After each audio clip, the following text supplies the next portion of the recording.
Welcome to the second session of Discover the Laws of Life lecture series.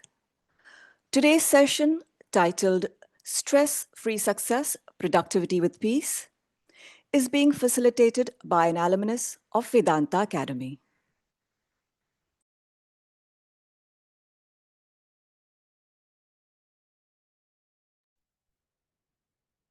Hello, everyone. Good morning, good afternoon, good evening. I believe we have people from different part of the world. Welcome for this second session. How many of us are coming for the first time? Can we raise our hand, please? How many of us are coming for the first time? Okay, not bad. So the rest have come before. Right, great. So today's topic is an interesting one where we discuss about stress-free success. In other words, how do we achieve success, productivity in life, progress in life without being stressful, agitated, disturbed? Is that even an option? Is that a possibility? Because, why do we say that? One side of our we request to mute the video or mute the audio, please. So, okay, just to introduce the setup, what we'll do is we'll be taking up the topic and there will be some poll we have for all of us, and where after that we'll have a Q&A. So there'll be discussion on the topic, and then we have a poll, and then we summarize the topics, and then in the end you can ask your question. So the session will be till 12 o'clock, and from 12 onwards we'll be opening it for the questions. So if you have any questions, feel free, write it down. We will take it up. We'll try to cover all the questions, right? Right. So the topic of Vedanta, most of you are familiar with this idea about Vedanta. What is Vedanta? It's an ancient wisdom, ancient knowledge given out by these great masters. Now, what is interesting about this knowledge of Vedanta is the applicability of this knowledge. These are time-tested truth of life. Somebody asked in the last session about laws of life. So the whole session, the theme we have given is the laws of life. Now, there's several laws Vedanta is talking about. As we are familiar with laws, these are like fundamental core laws of nature, laws of nature, law of gravity. You can't change, I can't change. Laws are based on facts, not opinion. It's not what I believe, what you believe. It's not like that. It's based on what is the fact of life, right? It applies everywhere. It doesn't change for me, for you. No, I don't believe in that. I have a difference in opinion. I don't believe in reality. I don't believe in God. I am from a different religion. I don't believe in religion. All that can vary. But what is the constant? The constant are the laws. The law of gravity applies to everybody. You may say, I believe it or don't believe it. What happens? You walk off the balcony, Mother Earth will embrace you 30 feet per second per second. It's a law. I can't change, you can't change it. So it is in our interest to understand these laws and apply in our day-to-day living. And that's where Swamiji has made this knowledge, simplified it for the application, right? And these are based on facts, not opinion. What's the difference between fact and opinion? We need to differentiate it. Opinion. Delhi is a good place. Delhi is not that great. Delhi is polluted. Delhi is not that polluted. Delhi is nice. Weather, not nice. All these are opinion. Each one can have. Delhi is the capital of India. It's a fact. I can't change. You can't change it. So we are talking about facts of life. Vedanta is based on facts of life. It is safer, it is the best if we put our foundation of our life on facts, not opinion. What other people think, what one person thinks, doesn't matter. Why is it being said? It's coming from these realized masters. It has to have some deep meaning, significance behind it. So understanding that, investigating that will help us to apply it in our own life. So what has happened is, This knowledge is a progressive knowledge, it's a technical knowledge, and these are eternal principles of life and living. What does it mean? It applied thousands of years back. Even now, here in the modern era, it's very much applicable. These laws doesn't change with time. All the other information, knowledge we have gained in our life, it changes, it modifies, it becomes better and better. Here is the knowledge, Vedanta. Veda plus Anta. Remember we discussed it last time. Veda means knowledge, Anta means end. Veda, Anta, knowledge which takes you to the end of human experience, the best of knowledge. Now it is important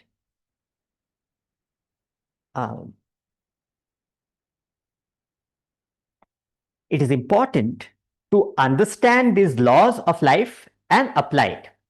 And that's why the theme is the law of life. So Vedanta is talking about the laws. Today's topic, stress-free success.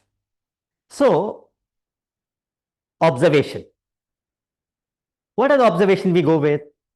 We see one side, there is a society, a Western society, very advanced, very prosperous.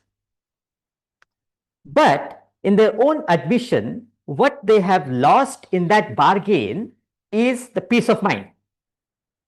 They are productive, they are prosperous, they are dynamic, but lost the peace of mind.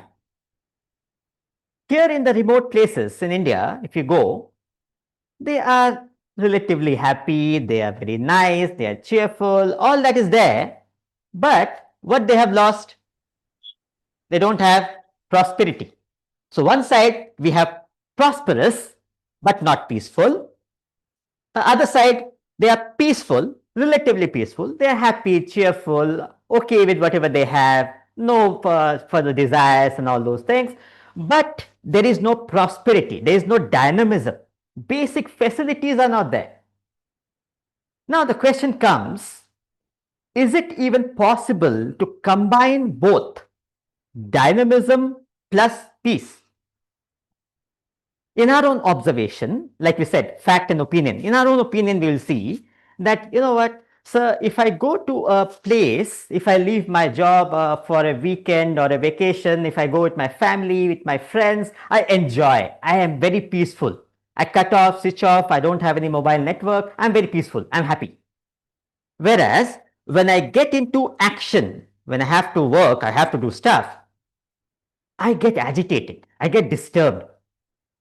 So I conclude to say that action cannot be combined with peace. My observation, I act, I get agitated. When I am cutting off from action, my responsibility, I go away from somewhere for a weekend vacation, I am happy, I'm peaceful. It's a fact. We all have experienced it. Now, Vedanta says it is not a fact. It is your opinion. Because even in the same experience, if you stay longer, you'll be agitated. You'll be disturbed. You can't retain, you can't maintain that level of peace, that level of no agitation for long term. So it's a temporary solution. Somebody came to Swamiji in the academy. As you know, we are from Vedanta Academy. So guests from US, they came, a couple, and they enjoyed the host and hospitality in the academy, and they're very happy. They went to Swamiji and said, sir, what a place you have created. It's amazing. I must say that I've really enjoyed everything, and I'm so grateful that I've come here and all the rest. So Swamiji said, yes, yes, he was listening. He was like, Swamiji, what you have created, so peaceful, very peaceful place. Okay, beta, you want more peaceful than this? Sir, is it possible? Yeah, of course. Here children are making so much noise, there's so much of disturbance going on. But do you know, do you want more peace? Yes, sir, why not? There is a graveyard down the road. There, even those ghosts, they don't disturb you. Here children are there, there's so much of dynamism, there's so much of activity going on, so there's so much of noise. There it's completely peaceful. Peaceful environment doesn't give you peaceful mind. So today's topic, we are discussing how can we combine peace and prosperity. Vedanta talks about you don't have to run away from challenges. You don't have to go away to some other place to find that peace within you. Like Mahatma Gandhi says, if you can't find peace wherever you are, in the most disturbing situations, circumstances, you can never find it. It is not the place which is giving you that peace within, it is how you relate to that experience. So, today's session, we will try to understand two aspects. One, action, and second, peace. First point, first topic, we'll try to understand how to become dynamic in life. Very interesting quotation John A. Shedd. He says, a ship is always safe at the shore, but that is not what it is built for.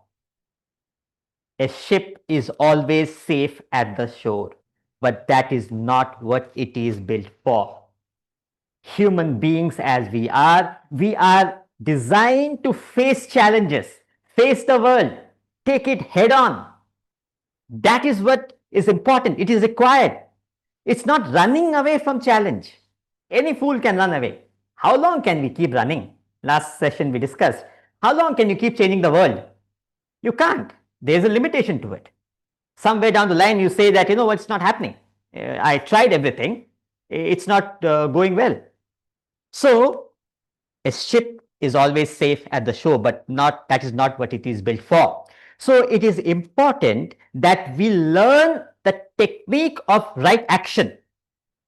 We learn the technique of how do we perform an ideal action. What is an ideal action? Is there a perfect action?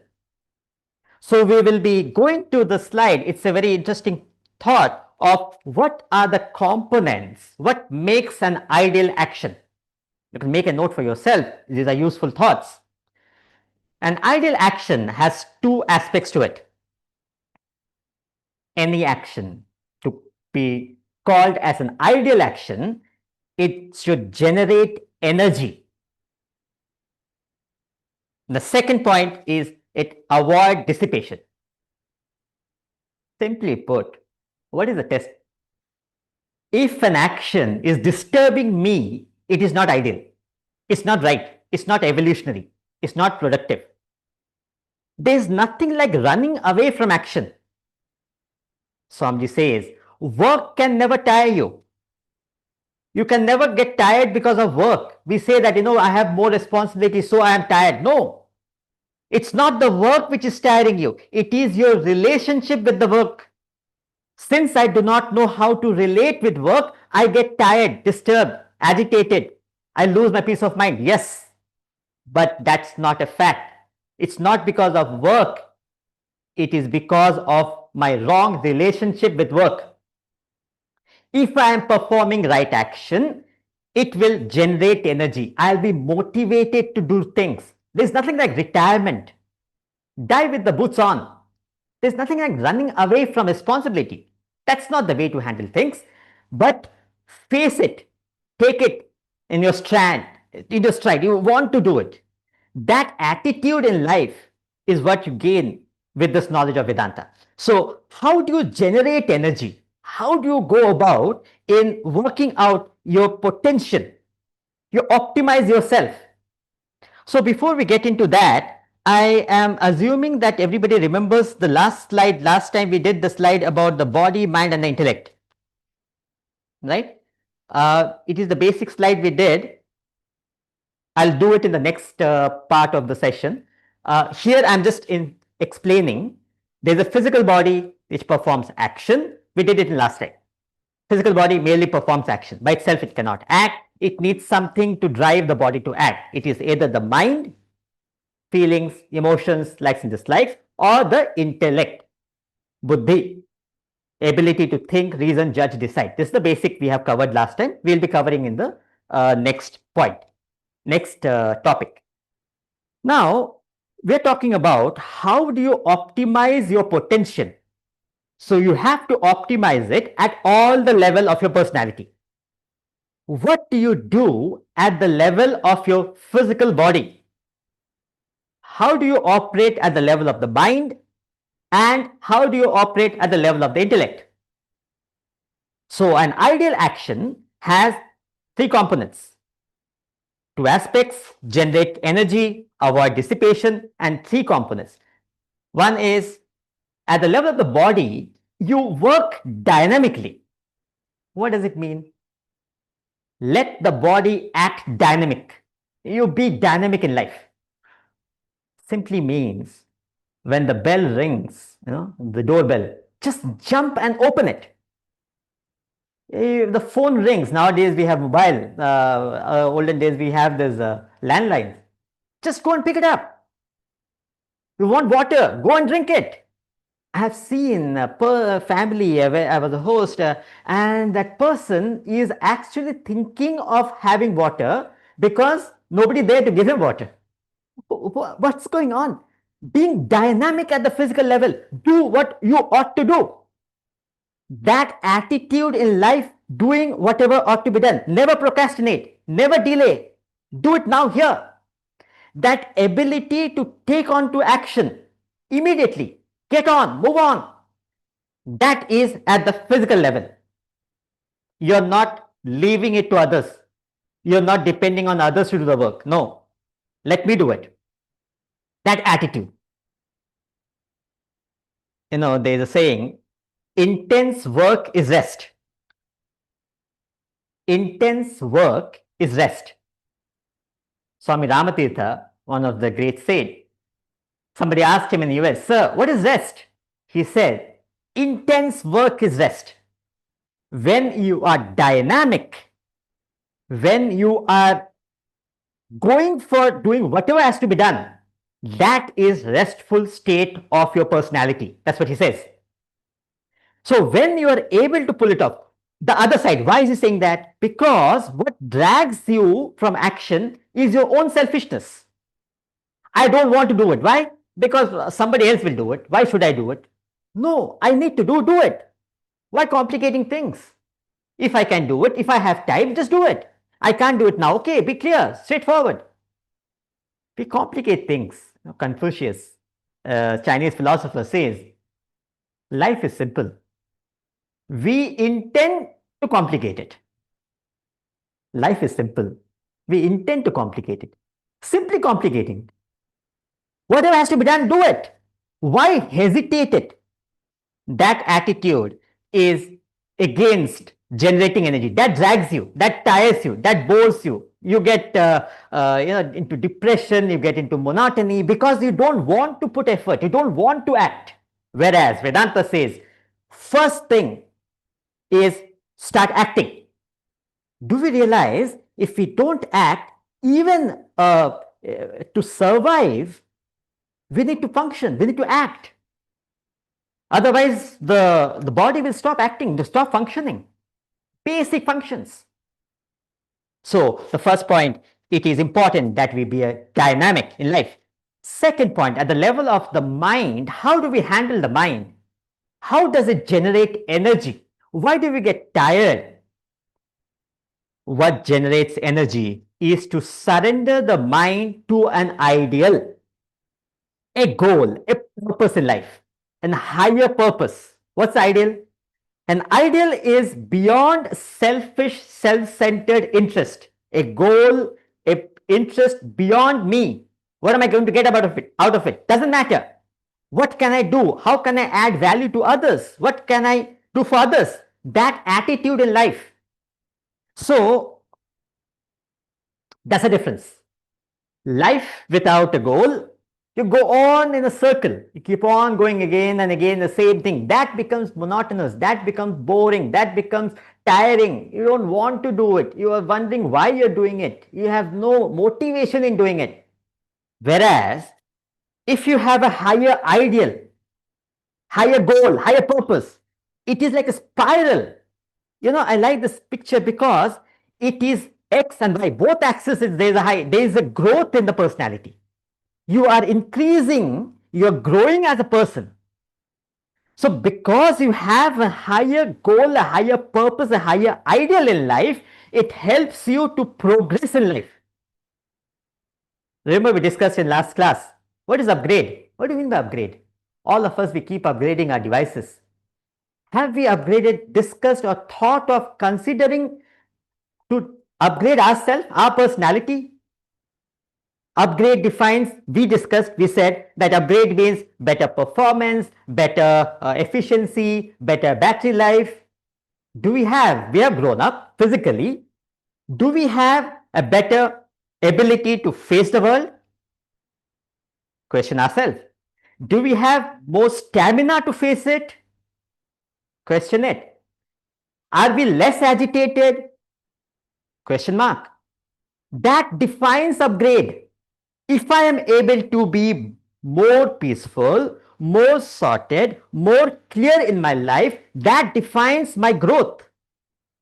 It is not the physical body which is growing. The internal components, what am I doing with my mind and intellect? That is what Vedanta is dealing with. Vedanta deals with our inner personality. So, at the level of the mind, surrender the mind to the higher ideal. At the level of the body, just act. Nike. Just do it.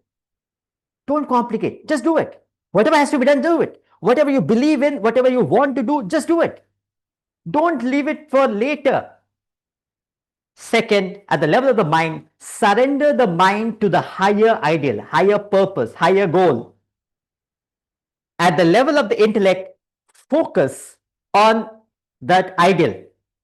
Be consistent. Be able to go about it, whatever you want to do. At the chosen ideal, it's not a whims and fancy of the mind. Today I believe in something, tomorrow I believe in something. Not like that. You genuinely believe in that and you do whatever ought to be done for that achieving that goal, that purpose, the ideal. So that generates energy. Ideal action has three aspects.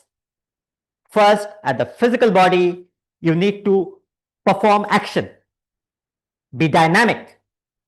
At the level of the mind, surrender to that higher goal, higher purpose, and act. At the level of the intellect, have that ability to keep that consistently, keep going, keep moving. Believe in yourself, even if everything goes against you, doesn't make it wrong. You are clear with why you want to do what you want to do, and just do it. That will give you energy, that will keep you motivated, it keeps on going. There's no end to it. Somebody asked Swamiji, sir, what is Vedanta talking about? American, and he can't spell the word Vedanta. He said, sir, Vedanta, what is this Vedanta talking about? Swamiji said, sir, do you look forward for Friday evenings or Monday mornings? So he was honest. He said, sir, of course, no. TGIF, thank God it's Friday. Do you look forward for the day after the vacation or before the vacation? Sir, he said, I'm planning my vacation with my family and I can't be more excited to go, and I'm looking forward for it. He said, Vedanta teaches you to look forward for Monday mornings, to look forward for the day after the vacation. You want to contribute, you want to give, you want to add value to others. There is nothing like cutting away from action. That attitude in life is what Vedanta teaches us. That generates energy. So the first aspect, how do you generate energy? How do you know you're performing an ideal action? It should be having this component. Ideal action, you have three component: body, mind, intellect, right? Now, how do you preserve that energy? By what drains your energy is your anxiety for the fruit. I want it. What's going to happen? In the future, what's going to happen? That anxiety. Imagine. How do you understand this? Imagine you're getting a parcel from Delhi. and the app, it keeps on popping, it has gone 9:29 a.m. It has gone from one place to another place in the same location, huh? In Delhi only, it is second location. Okay, and you open the app again. Anxiety. Open the app again. 10 minutes later, what will happen? Same thing. Then again, the evening, you forgot, oh my God, I forgot to open the app. Open the app again. Okay, okay. 1:45, the parcel went from one place in Delhi to another place in Delhi. Now, okay, good to know. But it already said delivery on 28th. Huh? You have posted on 24th. It is understood that it will take its own time, right? By opening the app, what will you do? Anxiety to see what's going on. When is it coming? Yeah, will it make it faster? No. So, being able to control that anxiety. Second is worries of the past. What happened in the past? That disturbs you, that strains you, that drains you, that drains the energy. Does it really make a sense? When you analyze it, it doesn't matter. Whatever you do, what happened in the past, how does it matter? Today, now, here, whatever has to be done, do it, move on.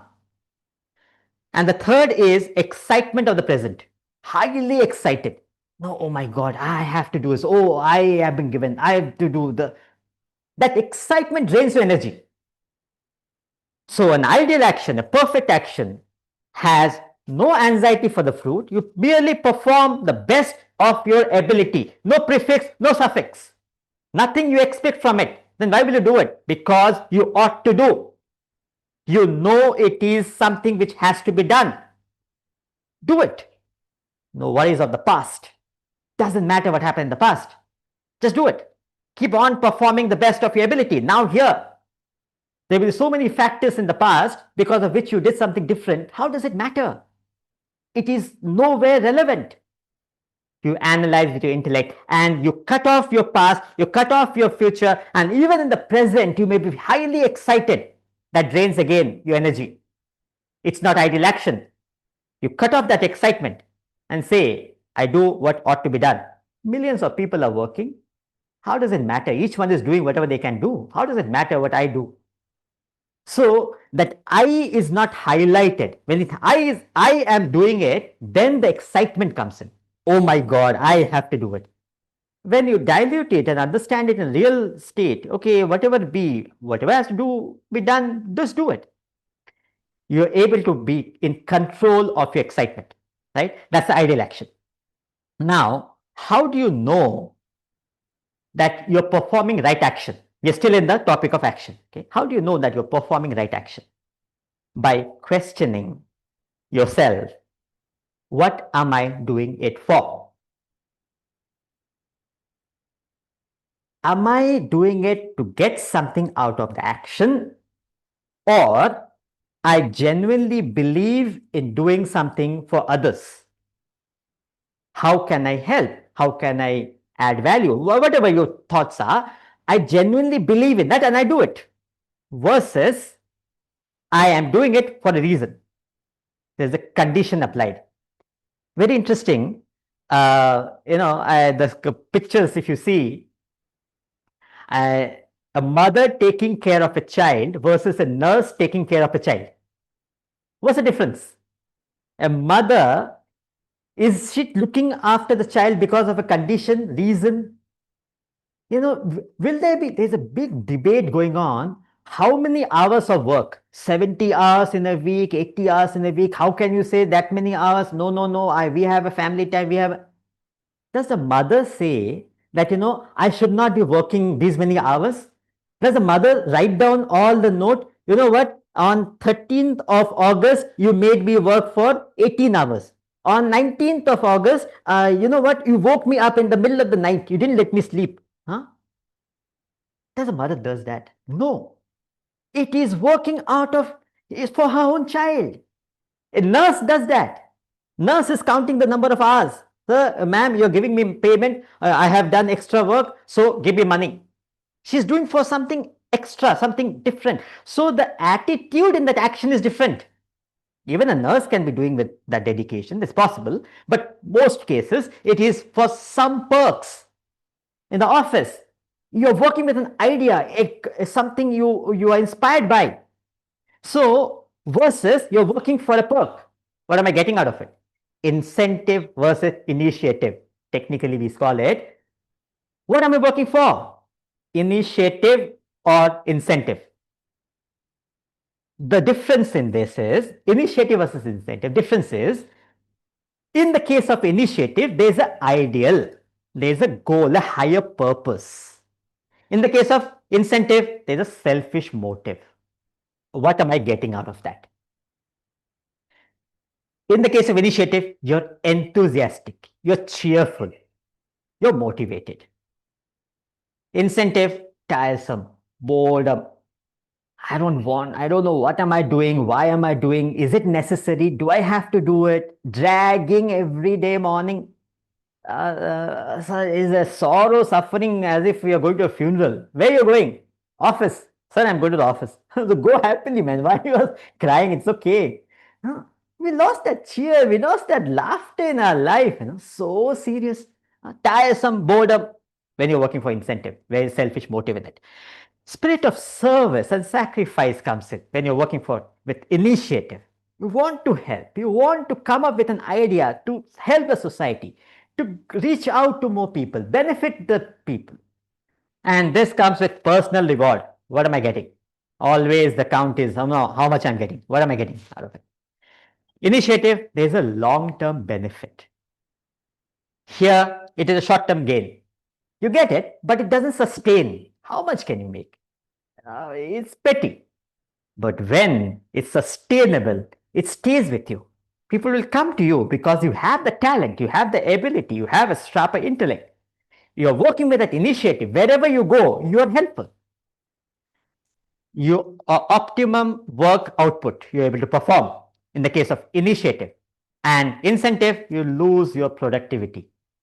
People don't want to give you work. They know you are going to cry baby all the time. No? Oh my God, why have to do it? There are so many people, they also can do, right? Why every time I only have to do? You don't see it as an opportunity. I got more to do. Let's do it. Let's make more efficient. How can it do it more, be more productive? How can it do it more faster and move on? So that comes when you have initiative. And the last is, it gives you peace and harmony in your action. Initiative, when you're working with initiative, you gain that genuine, that deep peace within you. And incentive, there's gross selfishness, there's always a discontent in you. You're never happy, you're never content in life.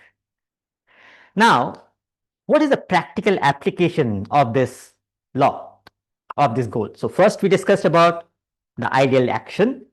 Then we tried to have a litmus test. How do I know that it is the right action or not? Based on what am I working for, right? Working for profit or working for a genuine interest in serving. And now we are still in the topic of action. The last part is talking about what is the practical day-to-day application of this understanding. There are 3 C's to success. We are talking still, the topic is success without stress. Don't forget, right? Mere action means nothing. Right? Action has to be successful. How to become successful? Now, important point. Success is an effect. It's in the future.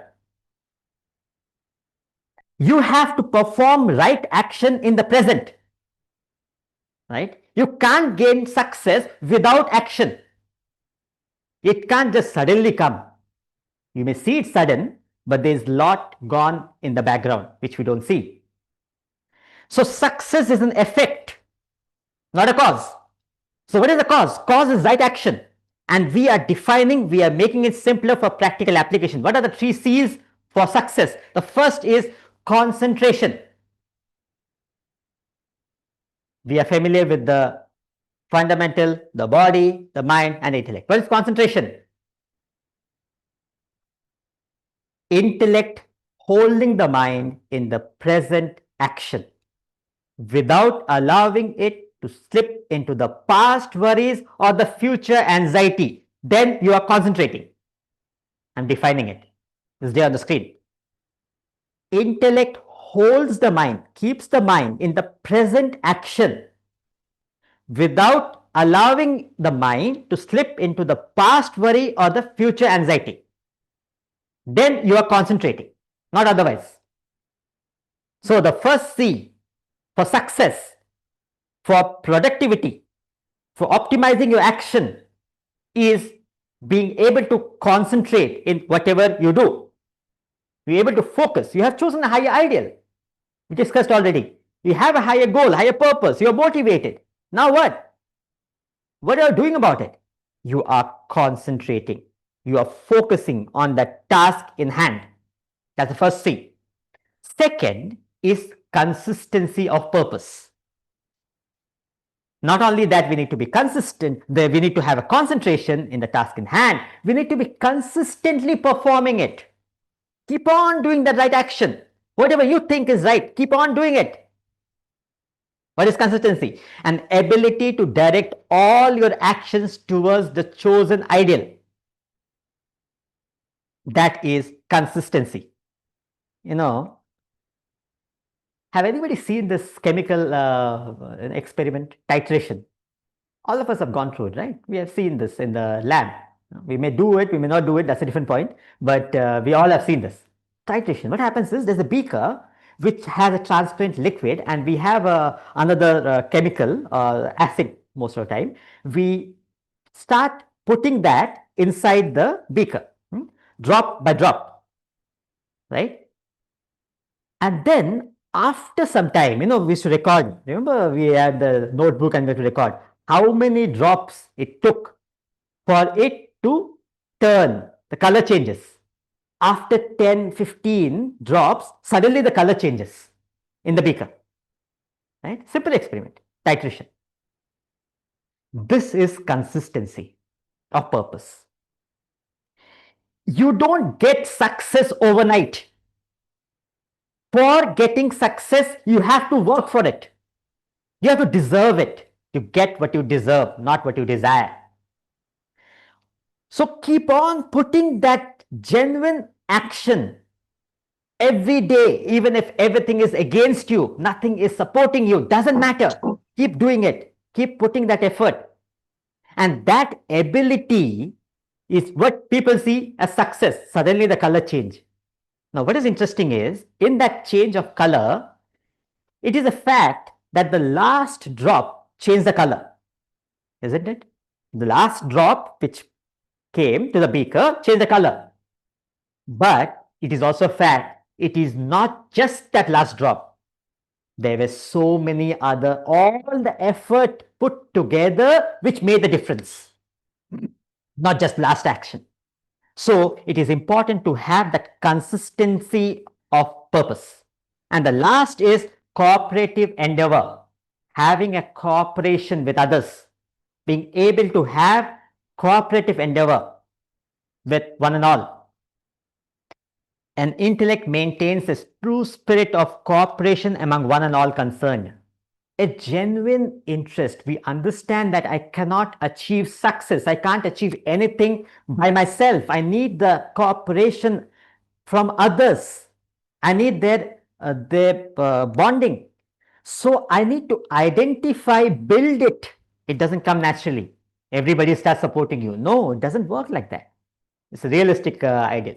So we have to be real. We have to be ideal. We need to understand how to go about building that relationship, building that in our own day-to-day experiences.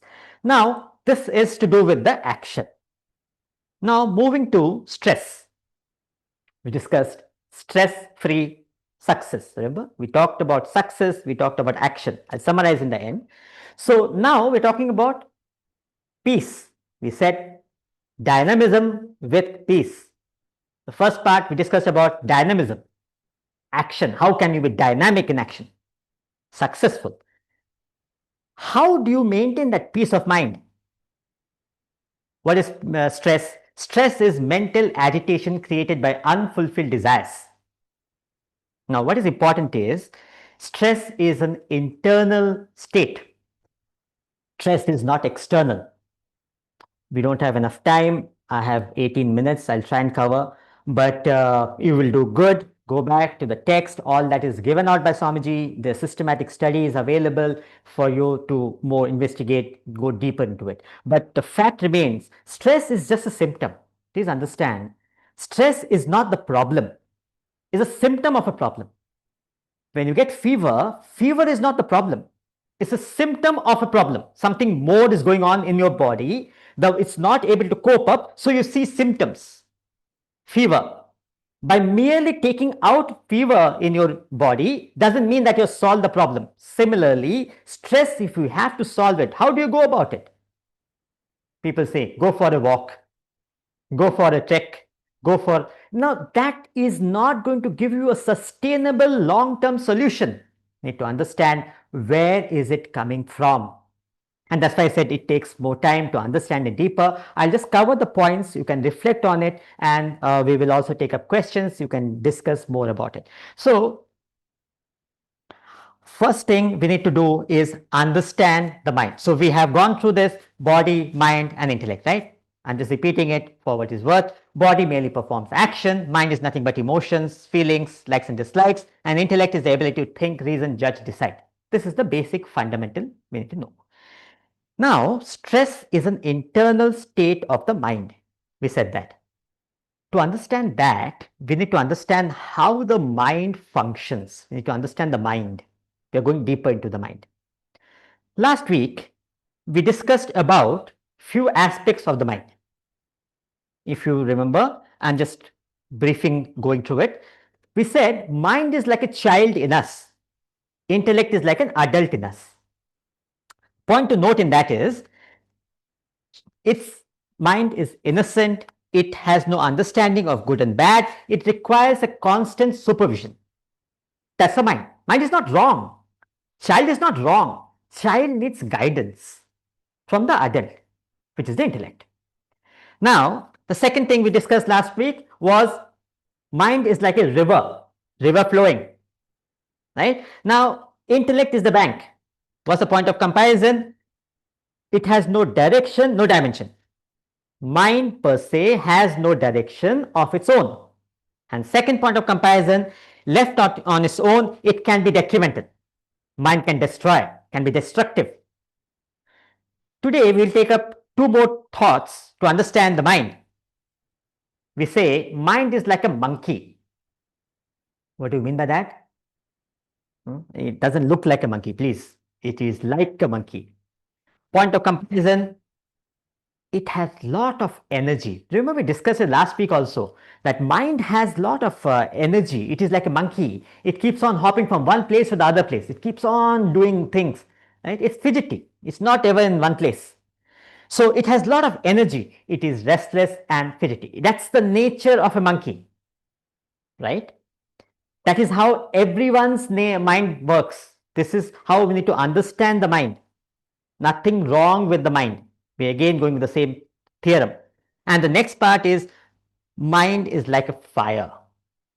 Never satisfied, never content.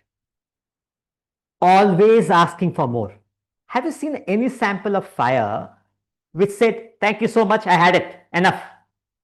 Keep on putting logs and logs and logs of wood, it consumes, ask for more. You know, if you want to be content in the world, if you can't find peace, like we said, if you are not happy now here, you can never be happy. Contentment is not external. Whatever you have, you can be content. Swamiji says, never let your present happiness be dependent on future acquisition. We'll discuss in the later sessions, but just for the reference, it's a good thought. Keep it in your mind, back of your mind. Never let, what happens? I will be happy if I get that. If I get that, I'll be happy. We keep on postponing happiness. Never let the present happiness be dependent on future acquisition. If I get that, I'll be happy. If I get that, doesn't matter. Whatever you have, be content, be grateful, understand how much we are receiving every moment of my life. And what do I want? One more thing. Sir, just one thing. You have got millions of things with you, already sorted. Sir, just one more thing. If I give you that one thing, is that okay? Yes, sir. Just that one thing. What is the guarantee the other things will be staying the same? No, sir. That also, if you can manage. It doesn't work like that. So, understand the nature of the mind. We are not criticizing, we are not condemning. Understand is happening within you. It's like a child, it's like a river, it's like a fire, it's like a monkey. This is the nature of the mind, everybody's mind. Now, how do you grow? By being understanding the mind and controlling it. So next aspect we will be discussing is the states of the mind. There are three different states of our mind. How do you categorize our mind? The first is a state of restless mind. Remember we said about fire? The same thing here. There are people never happy. You give them anything and everything in the world, everything best around them, never happy. It is highlighted by a cone resting on the apex, on the head. Imagine it's always toppling, never at peace, never able to maintain that balance because it needs something to hold it all the time, support it all the time. World has to be exactly according to my nature, what I want it to be. Doesn't work like that. Life is not that simple. Things are different around us. We need to adapt to it. We need to understand how to handle it. So, restless mind will be always agitated, disturbed, stressed out. Next state is imperfect mind, where the mind is generally okay, relatively okay. It's not complaining, criticizing, all that is not there, but generally okay. But if something goes wrong, you had it. It's disturbed for days together, months together. It just goes on and on and on and on repeat mode, as a loop keeps on going. And you wonder, why is it doing like that? One crystal broke 1 week back. Yeah, I made a mistake. I said sorry. No, that's all. Okay, I will not do it. I'll be conscious. Keep on repeating. Is it going to solve the problem? No. A imperfect mind is, so when the cone is on the side, and you generally it's okay at the rest phase. When you topple it, when you touch it, when you give a trigger it keeps on oscillating for some time and then it comes down to a balanced state. Whereas Vedanta says that as a human being, we should be at the state of a mind which is a perfect mind, balanced, stable at any situation, circumstances. Doesn't matter the world, whatever may happen, you are in the state of serenity. You are able to maintain that balance in your life, in your personality. The control of your personality is defined by the control on the mind. So, more restless the mind is, more stressful your life is. More balanced your mind is, more in control of your mind you are, more balanced, more less stressful your life is. Right? And then the last part, we will go with the idea of assessment. A philosopher is one. You don't expect eventualities but are prepared for eventualities. So, you are able to assess the world. One of the practical tips, how do you handle, okay, fine, you understand the mind, what do you do about it? The realistic tip given is to have right assessment in life. It is the wrong assessment of situations, circumstances of the world which leads to wrong, you have a wrong understanding, wrong expectation, and you are agitated. Simple thing. How do you understand that? In India right now, it's a monsoon season, right? It's raining. Rains are heavy, right? You love summer. If you have a preference for summer, you'll be agitated, you'll be disturbed, right? So you can never maintain this state of peace, harmony, the entire year, except 4 months in summer. No, I like winter. 4 months of winter. Rest of the time, 8 months, agitated, disturbed. Assessment, when you have right assessment, you have realistic expectations, and there's no stress. Stress happens when I do not have the right assessment of the world, of people I am dealing with, situations I come along, I'm around it. I can't expect things overnight to change. My intentions may be right, but it doesn't change, doesn't happen like that. How do I go about it? By having, with the powerful intellect, with the developed intellect, you have a right understanding. Very interesting quotation. All the grumbling tantamounts to, oh, why is a lily not an oak? All the grumbling boils down to, comes down to, oh, why is a lily not an oak? Entire life, we are only complaining, criticizing about things which is what it is. By complaining about the lily, will it become an oak tree? No. By complaining about the oak tree, will it become a lily? No. Then what do I do? Go along with it, doesn't matter. When you understand lily as lily, oak as a oak, you don't have problem. Right assessment. So today we'll take up, as I said, that we will do a quick poll to understand the assessment. How do you apply this concept of assessment in our day-to-day life? And then we will have the summary of the session, and then we'll take up the Q&A. Okay. So I'll open up a poll where you have 3 scenarios. I just chose few of it, and let's understand, if I'm put in that particular situation, scenario, how do I react? So there's option A, B, C. I kept it simple. See how it is, if it is easier for you, and you can submit. So we will maybe wait for a minute or two based on how you're doing it, and then we will after that we'll go back to the summary of the sessions, both the topic, action, and piece, and then we'll take up the questions. Okay, we open up. So this is an idea about how do you apply this assessment in your day-to-day application. Okay, there are 3 scenarios being given. So here you go. Right.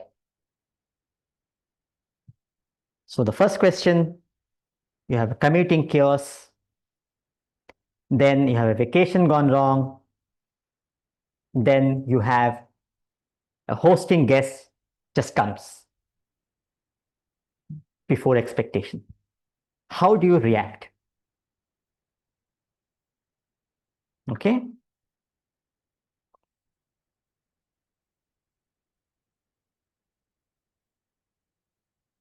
Interesting. You're getting good inputs. Okay.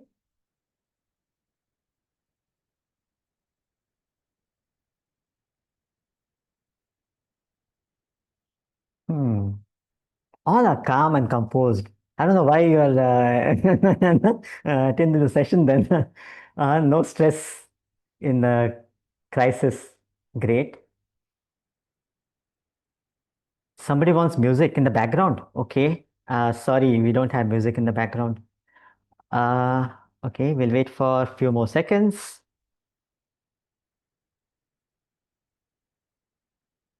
Feel free, join. You can just put your post. Hmm? Right.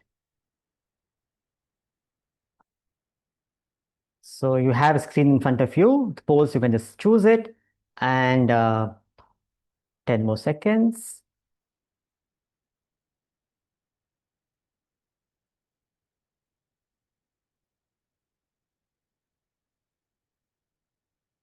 Right. We're good. So I am ending the poll. All good. Right. End. Right. How do you handle? First situation, commuting chaos. You're stuck in a heavy traffic. How do you usually react? 82 people said they are calm and composed. Interesting. You're calm and composed when there is a traffic. How do you react to it? Right assessment we're talking about, right? Now, are you angry? You know, people honk. In India, honking is such a common thing. I remember abroad it's not like that. What does it have? If you honk, Is it that the traffic will suddenly disappear in front of you? Why am I doing it? No thinking, we are not applying ourselves. By getting angry, by getting agitated, is it solving the problem? No. By being anxious, oh my God, if I not reach there, will it be on time? Will I? Doesn't matter. Whatever has to happen will happen anyway. Be calm, composed, do the right thing. Enjoy, make use of the time. Second, second is the vacation gone wrong. You dream vacation, you planned for months together, year together, you made it, and suddenly you reached a place, it's rainy, it's crowded, not as you expected it to be. Now, how do you react to it? It may happen. 51% of saying adaptable, making alternate indoors. Great. Disappointment, 26 people say disappointment, feeling upset. And 3 people said frustration, complaining constantly. Correct. Now, you understand we are making a mistake, right? By complaining, by getting agitated, frustrated, you're losing that opportunity. You planned for it, it didn't happen, doesn't matter, move on. That capacity, that's what we mean by this knowledge helps you to be prepared for eventualities. When you plan for the vacation, of course, you didn't expect it to be like that. It happened. Now, what to do? Being adaptable. Make use of the chance. You have been by yourself, make use of it. Doesn't matter. And the last one is hosting guest. Guest arrives unexpectedly early at your home event. How do you typically respond? Very agitated. Oh my God, how did you? They didn't inform. I don't know what to do. Embarrassed, feeling unprepared. Calmly improvising. Even their house will be same. Understand, okay, they came. Greet them. That is what they will remember. So you are able to handle yourself. When you lose yourself, that's wrong assessment. Wrong assessment is, no, it can't be like that. Then you get agitated, then you get disturbed, and the rest follows. You're not in control of your personality. So the right way of conducting ourselves is to have a right, whatever happens, you understand the situation, circumstances, and operate at the level of the intellect, not at the level of the mere feeling and emotion. Right? Now, let's go back to this is what we discussed today's session. We are concluding, we have 2 more minutes. So what we discussed, how to combine action and peace, how to be dynamic in life and be peaceful at the same time. So with respect to action, we said perfect action. What is perfect action? It should generate more, you should be dynamic, you surrender to the ideal, you're able to focus on that ideal. Avoid dissipation, anxiety for fruit, past worries, anxiety, and the excitement, right? Now, then we discussed about how do you know that you're performing right action. We said, what am I working for? Initiative versus incentive. Am I working for some goal, some motive, some selfish interest in it, or I genuinely want to do something, right? What am I working for? Then we discussed the last thing about action is how to practically apply it. We said 3 C's to success: concentration, consistency, cooperation. You need all 3 to be successful, to optimize your action, to gain what you want to achieve in life. You need all 3. 3 C's to success. And then we discussed about the mind. Remember, first was action, then was peace. In the mind, what we said, understand the mind. How does the mind work? It merely performs action, but understand, it is like a child in us, it is like a river, it is like a fire, it is like a monkey. This is how the mind works, right? So then we said these are the 3 states of the mind, which is restless, imperfect, and perfect. 3 types, quality of the mind. Now we need to move from restless to imperfect, imperfect to perfect. By applying the intellect, I'm able to get more control of my mind. In whatever situation, circumstances, I'm able to be at peace. That is the state of the mind. And then we discussed about the nature of the mind. Remember, we said this is generally, we are just talking about the mind. It has a nature of going in the likes and dislikes. I have preferences, and then it rambles into the past worry and future anxiety, and it has unfulfilled desires. Generally, we discussed about it. In the next session, we'll go on deeper into it. And the last point we discussed was assessment. What is the practical application of it? Having right assessment. Wrong assessment leads to wrong expectation, leads to stress, agitation. You perform rightly, you have good intention, but you lose your peace of mind. So we need to have the right assessment, right understanding of things, realistic expectation, then there is no agitation, right? So this is with respect to the mind. So thank you so much for joining